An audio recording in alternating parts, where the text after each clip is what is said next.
aku Rizky Lestari Saragi. Oke teman, kali ini aku mau berbagi tips sama teman-teman. Tapi hari ini bukan tips masak-masak. Tapi hari ini aku mau berbagi, mau sharing tentang prawedding aku di tengah-tengah pandemi ini. Jadi kalau dilihat-lihat hasil fotonya memang oke banget kayak gitu. Tapi dibalik itu semua kami punya perjuangan, punya tips untuk tetap menjaga kesehatan, bahkan juga ada hal-hal yang penting untuk tetap kami jalankan dalam menjalani masa-masa kami prewedding. Oke teman-teman, jadi di sini aku mau jawab semua pertanyaan teman-teman yang di WA, yang di DM, bahkan juga yang di Messenger penasaran aku prawedding di mana. Terus untuk kostumnya, untuk makeupnya, jadi semua di sini akan aku jawab ya teman-teman. Bahkan juga untuk teman-teman yang mau prewedding, aku juga akan berbagi tips bagaimana untuk tetap aman di tengah-tengah pandemi ini dalam melakukan prewedding. Oke teman-teman, aku mau berbagi tentang kesehatannya dulu ya. Oke teman, yang paling penting ketika kita mau prewedding harus ada kesepakatan. Jadi kita dengan pasangan kita itu harus sepakat mau melakukan prewedding atau tidak kayak gitu. Jadi dua-duanya harus sama-sama mau untuk melakukan prewedding. Jangan nanti cuman si perempuannya aja yang kepengen, si laki-lakinya tidak kayak gitu. Jadi hal yang paling penting yang pertama itu adalah kesepakatan berdua. Mau melakukan prewedding atau tidak. Oke, tips yang kedua, kita harus tetap menjalankan protokol-protokol yang sudah ditetapkan pemerintah. Jadi, apa-apa aja yang dipersiapkan ketika kita melakukan prewedding di tengah-tengah pandemi ini. Yang pertama yang mau kita siapkan itu adalah masker.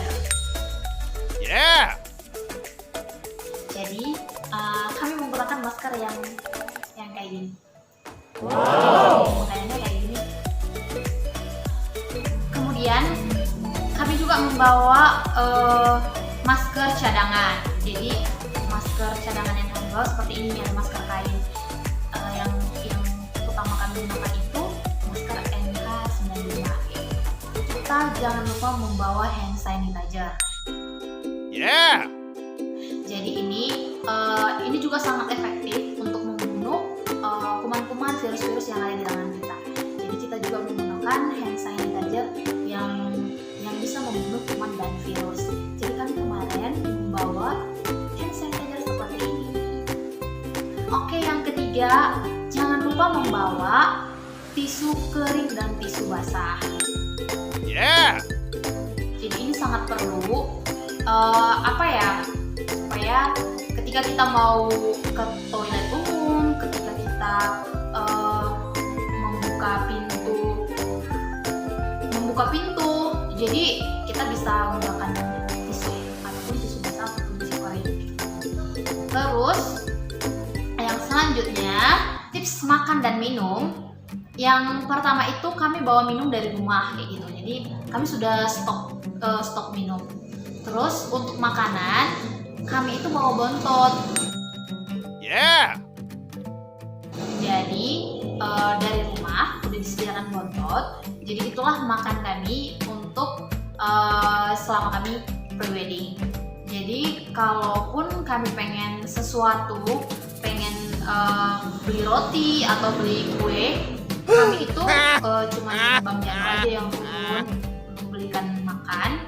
Terus kami makannya di mobil. Jadi kami betul-betul sangat-sangat menghindari keramaian kayak gitu.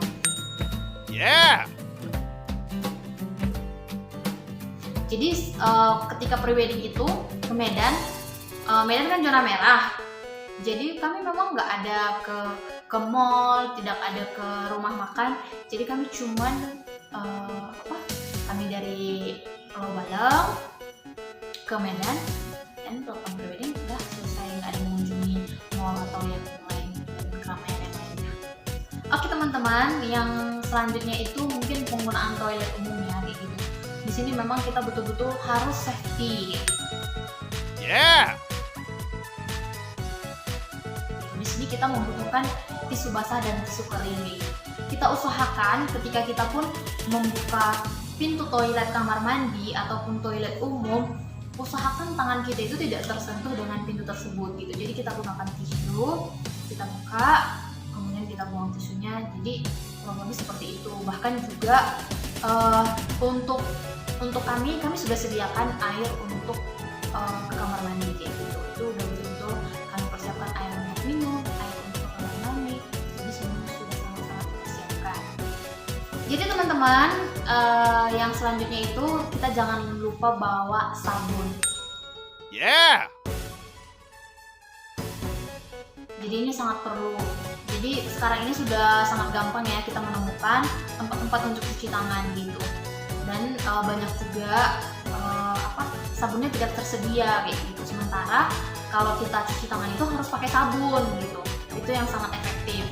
Jadi kita harus sediakan sabun kita. Jadi supaya kita dapat cuci tangan dengan sangat efektif, kita bawa sabun cuci tangan kita.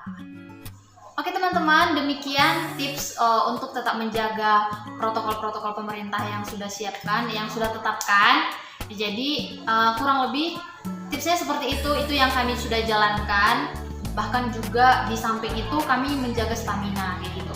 Jadi istirahat yang cukup, makan yang teratur, makan buah-buahan, bahkan juga mengonsumsi vitamin-vitamin kayak gitu supaya tetap kuat, bahkan juga bisa melawan virus. Dan paling utamanya kita menjaga diri kita, bahkan juga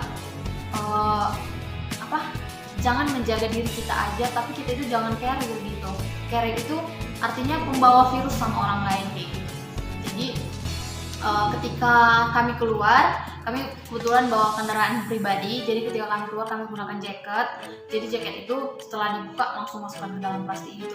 Jadi memang agak-agak gimana ya, mungkin kalau orang lain berpikiran, kamu lebay, kamu ini kayak gitu.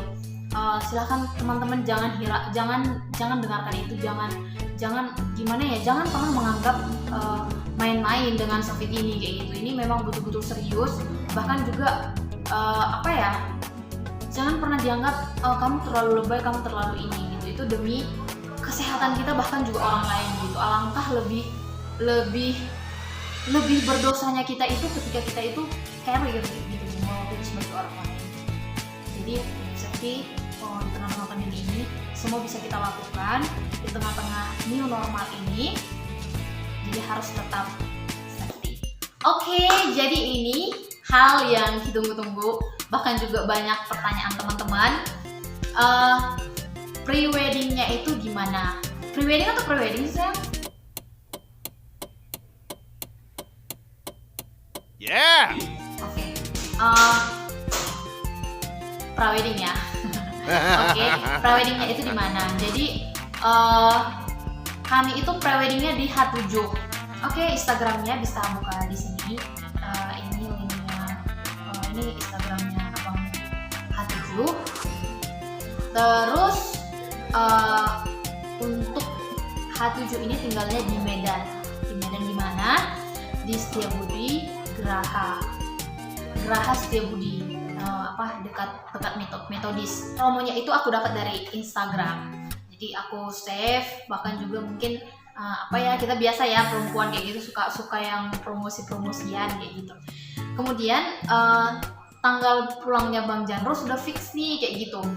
Jadi aku tanya lagi Abang H7, aku WA kayak gitu kan. Jadi sempat sedih juga kayak gitu kan, harganya sudah normal kembali kayak gitu. Tapi aku WA lagi abang itu, Bang masih promo lagi nggak kayak gitu. Jadi puji Tuhan abang itu kasih lagi kayak gitu harga yang kemarin kayak gitu. Jadi sangat bersyukur buat itu. Jadi teman-teman, untuk harganya 1.750.000. Jadi di sini itu apa-apa aja yang kita dapatkan itu banyak kayak gitu. Yang pertama itu kita sudah di make up. Terus yang kedua kita dapat kostum, itu gaun. Terus yang ketiga itu kita dapat frame yang semi kanvas ukuran 24 inci. terus itu satu pieces, kemudian itu dapat 7 foto yang udah dicetak ukuran jumbo. Terus yang selanjutnya itu frame ukuran 12 inci. Jadi itu harga yang dari 1.750.000. Murah banget kan? Jadi itu kami booking dan kami melakukan pembelian. Oke teman-teman, jadi aku sangat rekomendasi abang ini. Karena apa? Selain abang ini juga abang ini sangat-sangat baik, sangat-sangat humble. Jadi kita itu baru sekali ketemu tapi kayaknya udah lama kenal ya kayak gitu. Jadi sangat-sangat kompak. Jadi di WA juga abang itu mengingatkan jangan lupa sarapan, jaga stamina gitu. Jadi bagiku itu abang ini begitu care kayak gitu untuk pre-wedding kami itu yang maksimal kayak gitu. Jadi kenyamanan sih yang paling utama gitu. Jadi abang ini memberikan kenyamanan sama kami kayak gitu. Kami nyaman, kami begitu diperhatikan, jadinya kan kita kan merasa nyaman kayak gitu. Jadinya kayak sudah lama kenal, padahal baru kali itu ketemunya kayak gitu. Jadi jadinya kami fotonya relax, jadi yang kami mau yang gimana itu sangat-sangat oke banget kayak gitu. Nggak ada kaku-kaku, nggak ada kayak antara aku dan kau kayak gitu. Jadi betul-betul nyatu aja sih gitu, sudah kayak keluarga kayak gitu. Jadi abang ini juga ketika sesi pemotretan juga gimana ya, mungkin abang ini sudah mempunyai ilmu psikologi kali ya gitu. Jadi sepertinya abang ini tahu gitu karakter kita itu kayak gimana gitu. Terus abang itu juga nggak memaksakan untuk hal-hal yang mungkin menurut abang ini keren kayak gitu, kami pose yang kayak gini gitu. Dia nggak terlalu memaksakan hal itu gitu. Jadi bagaimana jati diri kami itu, ya itu yang dikembangkan abang itu gitu. Jadi contohnya itu, aku itu gimana ya teman, aku itu susah kayaknya menjadi buat ekspresi yang arogan kayak gitu. Jadi aku memang tipikalnya orang itu yang gampang senyum, yang gimana gitu. Jadi abang itu nggak ada coba Rizky agak arogan gitu, tapi memang betul-betul nggak bisa gitu. Dan itu abang itu nggak memaksakan hal itu gitu. Jadi mana yang menjadi jati diri kita, ya itu gitu. Jadi kalau senyum ya makanya fotonya senyum-senyum semua. Jadi kayak gitu teman-teman. Jadi kita juga menurutku membuat kita itu nyaman. Oke teman-teman, kemudian itu untuk makeup kayak gitu. Jadi untuk makeup itu yang makeup itu Kak Stephanie Pauline. Ini nama Instagramnya kayak itu. Jadi kakak ini juga sangat-sangat recommended teman-teman. Jadi kakak ini kerjanya detail, terus kakak ini juga sangat-sangat ramah. Jadi gimana ya, sangat-sangat nyaman sih kami berdua gitu. Dan aku juga udah pernah belajar kalau kita ketemu orang-orang seni kan, kalau kayak makeup, mereka itu kan orang-orang seni gitu. Jadi kita itu nggak boleh kita seperti arogan, kita maunya seperti ini. Oh ya celaknya kurang kayak gini kak, nanti ininya kurang ini ya gitu. Tolong kalau kita itu mau di makeup kayak gitu, jangan buat intervensi yang seperti itu gitu. Jadi kita serahkan sama yang makeup kita gitu, yang pastinya sudah lebih profesional daripada yang kita pikirkan kayak gitu. Kecuali memang kita itu yang udah MUA ya kayak gitu. Tapi kalau saran dari aku sih kayak gitu, kita ikuti apa yang kita harus percayakan kayak gitu. Karena kita sudah milih ini, kita sudah harus percaya kayak gitu. Jadi nggak boleh kak bikin dong alisnya kayak gini, lipstiknya warna ini gitu. Dan aku pribadi kemarin aku sudah percayakan, ini yang makeup aku percayakan dia pasti memberikan yang terbaik bagi kita gitu. Jadi di tengah-tengah makeup kita juga jangan diam aja dong kayak gitu, jangan tanya nama udah kayak gitu. Makeup itu kan berlangsung lama kayak gitu. Jadi kami juga sempat bercanda gurau dengan kakak ini kayak gitu, sempat ceritain anak, ceritain suami kayak gitu. Terus ini gimana ya gitu, kalau orang-orang yang mengerjakan hal-hal yang seperti itu harus happy kayak gitu, supaya kita juga dapat penghasilan maksimal gitu. Jadi jangan terlalu banyak intervensi gitu untuk kita untuk makeup sih gitu. Dan ini sangat-sangat rekomendasi. Jadi ini hasilnya keren banget kan, keren. Dan aku sangat rekomendasi.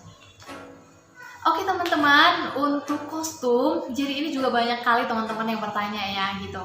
Jadi untuk kostum, untuk bajuku pribadi itu bajunya udah lama aku tempah. Untuk aku jahitnya di mana? Aku jahitnya di Kak Heni Farida. Jadi ini desainer yang udah dari dulu, dari aku habis tamat kuliah sih kayak gitu. Aku lihat karya-karya kakak ini juga keren-keren dan menurutku sangat rekomendasi juga untuk teman-teman. Untuk harga juga terjangkau. Jadi teman-teman yang mau kepoin silahkan dicek Instagramnya. Kemudian untuk jasnya Bang Jandro, ini jasnya untuk pengantin. Jadi memang aku sih nggak terlalu gimana ya, ini harus digunakan untuk pengantin, ini harus digunakan. Aku nggak terlalu tipikal yang seperti itu. Ya sudah kayak gitu, mana yang bagus untuk dipakai ya oke, kayak gitu. Mau itu mau dipakai kan sama juga, tahu juga mau dipakai kayak gitu. Banyak orang yang bilang nanti nggak spesial kayak gitu, terus pribadi nggak spesial kayak gitu. Jadi sama-sama spesial, kecuali janganlah jas ini dipakai ke ladang, ke sawah, itu salah kayak gitu. Jadi kalau ini memang mau dipakai untuk hal yang seperti ini, it's okay sih bagiku. Jadi mungkin dasinya aja yang nanti diganti kayak gitu. Untuk jahitnya di mana? Jadi ini juga aku rekomendasi untuk teman-teman yang mau wedding. Kami jahitnya itu di Adil Jaya. Jadi itu di Jalan Perniagaan, itu di Pajaikan. Jadi untuk bahannya, untuk jahitnya, biaya jahitnya juga pastinya di sana ya kayak gitu. Jadi untuk harganya juga sangat-sangat terjangkau. Jadi aku rekomendasi untuk teman-teman mau kalau yang mau wedding boleh jahit di sana. Kemudian untuk selayarnya itu dari H7 yang sudah disiapkan. Terus untuk kami yang casual itu memang sudah kami bawa gitu. Dan ini juga memang untuk prewedding, untuk persiapan kami untuk baju ini kami nggak terlalu gimana ya, nggak terlalu ya udah ini aja, satu hari itu juga jemput baju ke Heni Farida, jemput baju ke Adil Jaya kayak gitu. Ya seperti itu teman-teman untuk nasib kami ya di LDR ini gitu. Tapi kami sangat menghormati proses kami tersebut kayak gitu. Jadi hal aku pribadi memang yang pengen untuk prewedding sama Bang Jandro kayak gitu. Kita kalau boleh prewedding kayak gitu, karena ada hal yang mau aku ingin dapatkan kayak gitu. Maksudnya selain fotonya ada hal yang paling penting kayak gitu. Jadi di sini itu aku mau mengenal Bang Jandro yang lebih lagi kayak gitu. Di tengah-tengah kami yang LDR-an, ya namanya juga LDR-an kan cuman by phone, video call kayak gitu. Jadi mungkin konflik memang pasti ada di tengah-tengah kami gitu. Konflik pasti ada, tapi ada hal-hal yang pengen aku ketahui dari Bang Jandro kayak gitu. Jadi kalau ini adalah salah satu bukan cara sih sebenarnya gitu, tapi bagaimana aku bisa mengenal Bang Jandro lebih lagi gitu. Gimana ya kalau kami itu bertemu dengan orang lain, bagaimana ya dia memperlakukan aku ketika kami mempersiapkan ini, dia peduli nggak, dia detail nggak, dia nggak ini nggak gitu. Jadi jadi kami prewedding ini bukan hanya cuma mendapatkan fotonya aja untuk mau dipajang di undangan di ini, tapi dari sini ternyata Bang Jandro orangnya seperti ini, ternyata memang dia betul-betul peduli gitu. Hal-hal itu sih yang sangat perlu aku pribadi di tengah-tengah kami prewedding ini gitu. Jadi untuk teman-teman yang mau mempersiapkan prewedding juga jangan takut sih kayak gitu. Jangan takut untuk mau prewedding di tengah-tengah pandemi. Takut ini kayak gitu. Pemerintah sudah begitu bijak memberikan protokol-protokol kesehatan, sudah begitu sangat baik ditata kayak gitu. Ya kita tinggal jalankan kayak gitu. mau gimana pun kita harus bisa hidup berdampingan dengan COVID ini kan, kayak gitu ya. Artinya kita harus menjaga diri kita, bahkan juga bisa menjaga orang lain gitu. Teman-teman, kenapa pada akhirnya kami memilih indoor dan outdoor kayak gitu. Jadi yang menjadi pertimbangan kami indoor itu menurut aku pribadi jauh lebih safety daripada outdoor gitu. Bukan berarti outdoor itu nggak safety kayak gitu, karena Bang Jandro yang sudah lama di perjalanan menuju Medan, bahkan juga aku juga yang harus sibuk tetap dalam pekerjaan kayak gitu. Jadi waktu, bahkan juga persiapan, bahkan juga segala sesuatunya itu harus matang untuk kami persiapkan gitu. Sebenarnya siapa sih yang nggak mau outdoor kayak gitu, tapi dengan berbagai pertimbangan kami putuskan untuk indoor kayak gitu, untuk menjaga stamina kami juga tetap fit, bahkan juga dari segi finansial juga sih teman-teman kayak gitu. Kalau outdoor sama indoor kan jauh lebih mahal outdoor kayak gitu. Jadi dari segi finansial juga harus kita bicarakan dengan pasangan kita kayak gitu. Jangan juga gara-gara prewedding kita jadinya kita ngutang kayak gitu. Kalau itu boleh jangan kayak gitu. Jadi sesuai dengan budget kita, sesuai dengan semana mampu isi kantong kita lah kayak gitu. Jadi kalau kita memang mampunya cuman indoor, oke, indoor kayak gitu, asal kita menikmati gitu. Oke teman-teman, demikian sharing aku tentang prewedding di tengah-tengah pandemi. Semoga juga bisa bermanfaat untuk teman-teman.